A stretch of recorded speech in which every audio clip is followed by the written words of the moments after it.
pipe and drum choir that you're hearing. They're playing Gary Owen. You know that where you got your hat?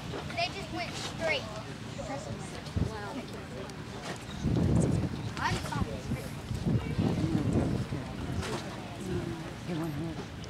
Ladies and gentlemen, the first day of the Battle of Gettysburg is a day when only parts of the two armies will fight here. There are 7 corps in the Union Army of Potomac, 10,000 men each roughly. Only 2 of those 7 corps will fight here on day 1. It's easy to remember. Day 1, the 1st and 11th corps fight for the Union Army. It's all about the ones, 1, 11, and day 1. 4 of the 9 Confederate divisions in Lee's Army of Northern Virginia will fight here. Only day of the battle, the Southerners outnumber the Union forces. By the end of the day, and this is a segment that we're portraying here toward the end of the day, some of the last fighting on the Union right, the Confederates will have 28,000 soldiers on the field, and the Union will have, at the most, 20,000 soldiers in the field. The Union lost about 50% of the men they had fighting out here on day 1 on the 1st of July, 1863. The Confederates lost about 25%. But what you need to know is that the Union defense, north and west of Gettysburg, bought time for the bulk of the Union Army to move up from the south and occupy a stronger position on high ground south of Gettysburg. The Confederate attempts to dislodge the Union Army over the next 2 days will fail to drive the Union Army off, and that's what ultimately gave the Union the turning point victory here in the Civil War. And it was all set up by the delaying actions of Union soldiers on day 1, fighting north and west of Gettysburg.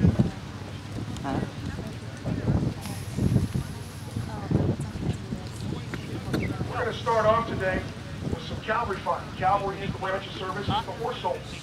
And while this great part of the battle on July 1st did not feature cavalry, earlier in that day, before these 2 armies arrived in this part of the battlefield, General John Buford did have cavalry scouts, Union soldiers, north of Gettysburg. They heard of reports of Confederates moving to the north of the town, and there were elements of Confederate cavalry moving ahead of their infantry, springing their infantry.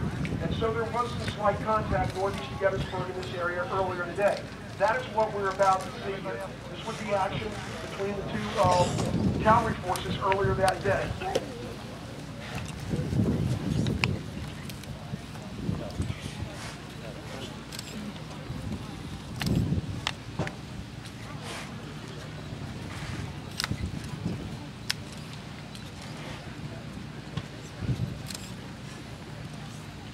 Most of the Confederate cavalry that we'll see in this instance would be generally Virginia troops, 17th Virginia Cavalry under Colonel Witcher.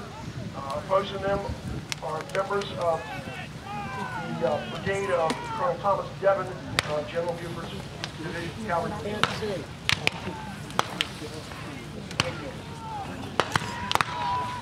Maybe we should have got here earlier. I was here, and then we had to go to the bathroom.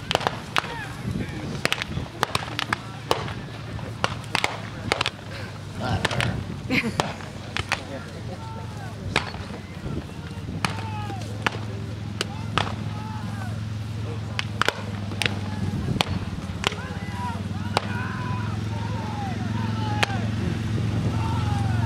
Horse soldiers and cavalry had a very distinct role in the Civil War. One of the main methods, one of the main ways that they were utilized is for intelligence. Oh, no,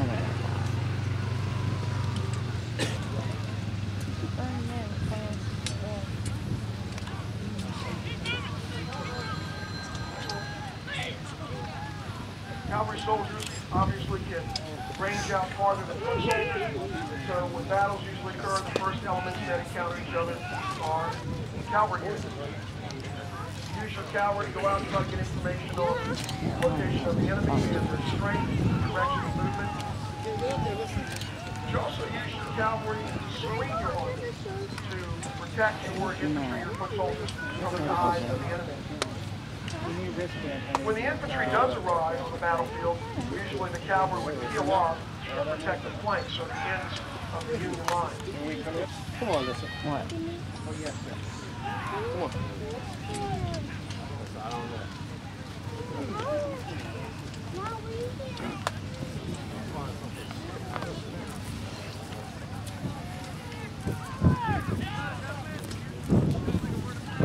Folks, earlier you saw the first class of our post cavalry, they used pistols at close range. In this most recent encounter, they have switched to sabers. Sabers are like swords, but in the hands of a horse soldier, cavalry swords tend to be more curved. That's the difference between a sword and a saber. A saber is more curved, and a sword is a straighter blade.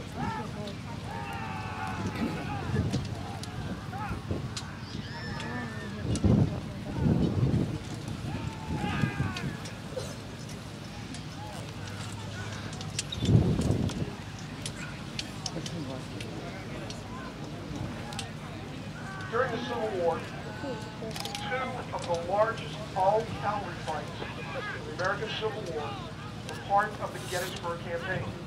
Starting with the largest cavalry fight in the Civil War at Brandy Station near Culpeper, Virginia on June 9, 1863.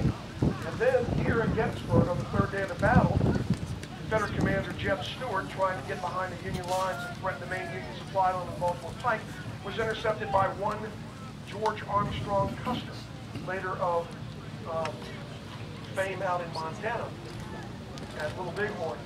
Custer had been promoted from captain to general just 3 days before the Battle of Gettysburg. The fight at East Calvary Battlefield on July 3rd, while Pickett's Charge was going on to the east, was the third largest cavalry battle of the American Civil War.